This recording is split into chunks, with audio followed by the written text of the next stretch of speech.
will be joining the crew of the Wanderer, and we have the director, Jericho Mag-Iba. Yo, what's up, guys? And then we have the actor, the main protagonist. Cosmin, Petrea, nice to meet you. And I'm the cinematographer and editor of the film, and today we will be reading out the tweets they sent to us, and I will be reading them out. Alright, let's begin. Yeah, the first one we're getting is what other films contribute to the inspiration of your film? Definitely some inspirations, not from a film, but from the TV series The Walking Dead. Oh yeah, The Walking Dead. Yeah, we have a couple of shots kind of resembling the introduction to this TV series. Yeah, especially from the season 1, the intro, like when we see Rick waking up from his coma, we have like a similar shot of that within our teaser trailer. And there was definitely some inspiration that I had to take from the actor that plays Negan in The Walking Dead, because he's this sort of like tough, more like alone kind of character, and I had to kind of try and do that in our own trailer.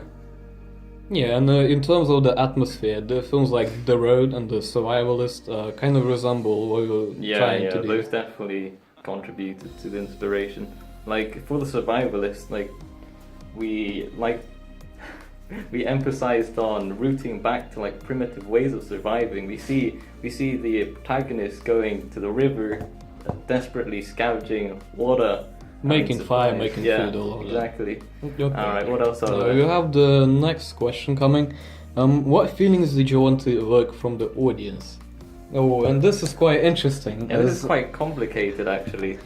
Yes, because we went quite subversive with this, because the music and what we see on screen is really kind of different. Yeah, it juxtaposes one another. So it really depends on what the audience wants to feel like. If they feel isolated and lonely, then that's what they feel. But they could also feel the opposite with the soundtrack. Yeah, really with the music at the beginning and the middle of the trailer. It's really exciting and it's kind of funny to an extent, because the protagonist doesn't seem to take it too seriously. Actually, but no, the soundtrack does. Towards the end, it gets towards really the end, the soundtrack tense. distorts, and then it brings another atmosphere, and it's not really happy anymore. Yeah. So the next question, how did your trailer meet the chosen genre? Oh wow, this is a lot. So let's just break it down to the main ones. Say the setting. The setting was like one of the big factors. Like we had to do lots of location scouting just so that we could give the impression that the movie takes place in a post-apocalyptic world. There are definitely some risks involved in trying to find the locations, because some of them were not quite safe, to say the least. But then we had to push forward to find the best location that we thought our audience is going to be like enjoying us, like having some scenes there. Yeah, and a really important aspect in the post-apocalyptic genre is the costumes, because without it you wouldn't tell. Yeah, we had to put a lot of effort into that. So you had to make a transition of the character being in teared up clothing and then more of a gas mask, surviving the apocalypse kind of thing. So it was really important. Okay. The next question we have is did you challenge convention of the genre? The music is really different, yeah. But apart from that, it's not that much, apart from the performance of the actor, because you can see him kind of swinging the bat, walking freely, not really caring about what's happening around him. So in that way, we did subvert in the genre. Alright, next question. What type of audience do you think you want this movie to appeal to? I mean, it's mostly... Yeah, definitely older audiences, because we wanted to target a mass, but at the same time, it's more of a alternative. That was the one. So at the same time, it's not niche, but it's not mass, but it also does capture a large audience. That's the audience we wanted to go for. They would mostly range in like 30 onwards, I'd say. Yeah, because the film kind of takes on the satirical option of the narrative, because you see the nuclear bombs falling in the city, and it's kind of making a joke on maybe the modern society, how it doesn't really take nuclear weapons too seriously. Yeah. So they might be interested in seeing that. To them. Okay, we'll be transitioning the questions to the magazine and how we created it. So we'll wait a bit for you to write out the question. Okay, the first question we're getting is what did you draw your inspiration for the creation of the magazine? And then we have Jericho, who was mainly responsible. Yeah, I created the magazine, so I'll answer this. Alright, so for the same movies, I'd say like the Walking Dead magazine influenced our magazine mostly, I'd say. From the Walking Dead magazine, we can see them featuring Negan holding his weapon, his iconic baseball bat, Lucille, and we decided to get inspired from that and replicate that ourselves by also doing that in our photo shoot. So not only that, we also had the color scheme of the contrasting black and yellow, and we thought this would make text pop out and attract our audience much more. And that was pretty much it. Next question we're getting is how did you make this appeal towards your target audience? In order to appeal to our target audience, we decided to create a fictional magazine publisher called Atom. Like, based from the name itself, it implies that it's based around science, and we decided that this would target like a sci-fi sort of market, which we wanted to attract towards our film, seeing as dystopian, post-apocalyptic. It all relates to the same genre, sci-fi, movies like Resident Evil, and that's how we pinpointed our audience to maximize the people coming to watch our film. Okay, the next question we got is how did your magazine meet the genre of your film? Well, yeah, that was pretty much done through like the visuals of the magazine. It's pretty straightforward, and like you see the derelict post-apocalyptic rundown background emphasizes the state of the world and stuff like that, and also see the mise-en-scene of the costume of the character, the makeup, the character, lighting. It's all nice, dark, to emphasize on the state of the world. There's also a small detail that is really good, I think. At the bottom of the magazine, we have the barbed wire. Oh yes, and it kind of links that the protagonist is not really alone, and there's some places that he shouldn't go through, but he does anyway. So that kind of links to the genre of action, because it's not only just survival on its own.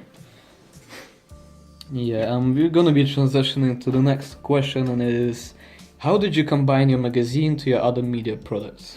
Well, this was mainly through showcasing our main protagonist within our film. Like, for each one of our products, we focus on portraying the protagonist, and we're seeing his point of view from what he's going through and stuff like that. And there was definitely some use of the font and the mood and atmosphere throughout the magazine poster and trailer that helped combine them and make them more of one product together, one package.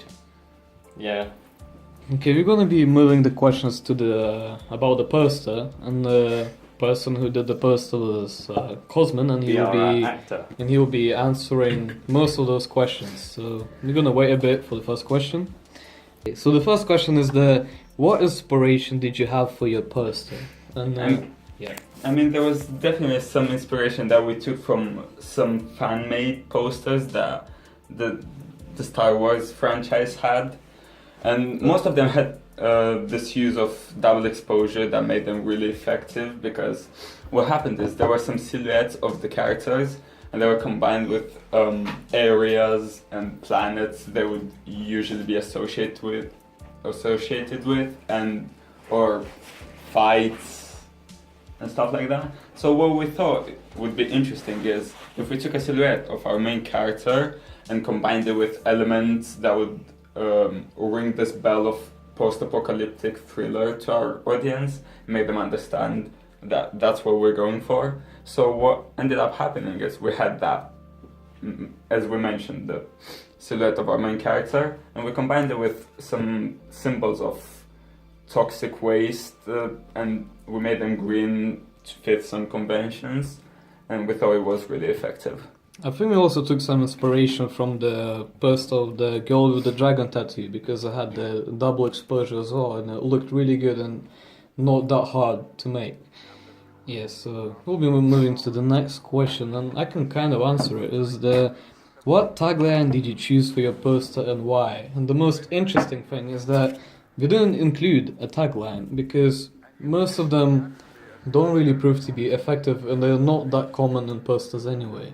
So, but Cosmin probably has more to that. Well, what ended up happening is we thought that it would be too standard for us to use a tagline, so we thought it would be great to just focus on the elements that we mentioned before, the silhouette of the main character and everything. Yeah, that's pretty much it. Oh, we just got another question, and that's how did your poster meet the genre? Well, it kind of links to the questions that were answered before, and what we had to do is focus a lot on the main character and that silhouette that we talked about. And there was also this bat that could be seen if the viewer focuses enough. The bat that he had on the back, and that kind of shows that he's using this bat to maybe go through his adventure and help himself defend or attack people that might be coming through his way. And there was also the green symbols, as I said before, of the like toxic waste and nuclear bombs that kind of linked to this post-apocalyptic thriller genre. Yeah, the green color is really conventional of this genre of apocalypse, because green is usually linked with radiation, the atomic waste, as Cosmin said. And really brings to the feeling of something is not being right and there's danger all throughout the environment in the film. Okay, the next question is how did you make this product link as one package? Well, there was definitely the font that we had going on with the magazine and the poster, so that kind of linked them together as being more part of one package. And there was also the emphasis on the main character being shown in the middle of whatever form of media we chose to display it, that being a poster and magazine, as well as the main character being the focus of the trailer. And there was definitely this sort of atmosphere that we have to keep going throughout all three products to make sure that they fit together as one package. But probably the last question for today is did you follow the general template of a movie poster, or have you done anything different? Well, as I mentioned before, from the beginning with the tagline we chose not to display it, so the audience would focus more on the poster itself. Then there were these elements that we did see in the fan-made posters for Star Wars, but we decided not to implement them. There were these, like, the focus on the silhouette on the Star Wars posters was more direct because there were more details being shown. But what we had to do instead is focus the details around the silhouette to bring the poster together and make it look not as empty. And we thought that would kind of help our poster not necessarily be seen as too standard and make it look more unique. Okay, that was pretty good, and I think that's all the time we have for today, and thank you guys for your tweets, and we're gonna be wrapping up. So let's say goodbye, Jericho, Mag-Iba. Alright, thanks for joining us. Cosmin. It was nice talking to you guys. And Archie, and we're pissing out.